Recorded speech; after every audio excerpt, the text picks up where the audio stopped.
Just to think that on the dais, you're going to have Mark Zuckerberg, Elon Musk, and Jeff Bezos, where back in 2017, they were just boycotting the inauguration. Back in 2017, the first inauguration was met with resistance, marches, protests, people saying they're going to leave the country, fighting Trump tooth and nail. Remember that Washington Post op-ed 30 minutes after the inauguration saying the resistance starts right now. Whereas now in the Trump second term, it's really the acquiescence. It is the bending of the knee. It is, we want to be in the good graces of President Trump. And here is why.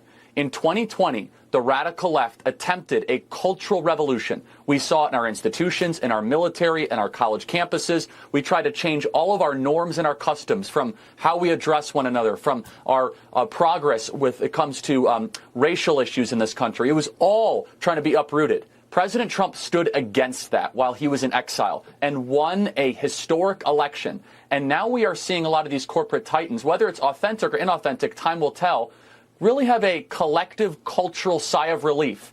Many of these companies deep down did not want to have to comply to these angry HR departments, and they're finally thrilled to see a rebalancing, a restoration of the equilibrium of normal American customs, of meritocracy, American greatness, issues that shouldn't be controversial, such as having a border and free speech. So we will see whether or not this is actually an authentic move, but I'm thrilled to see it.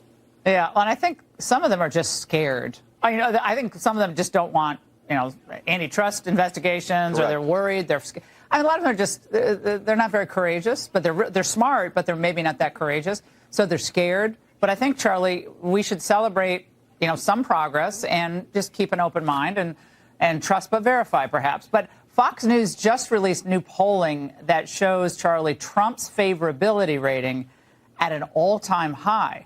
And then when asked how should Democrats approach Trump's administration, 78% of registered voters said they'd like to see Democrats work with Trump. But Trump's always been very pragmatic in dealing with people from all backgrounds. And so the Democrats, in my view, never really understood Trump. They would have been smarter had they found real ways to work with him.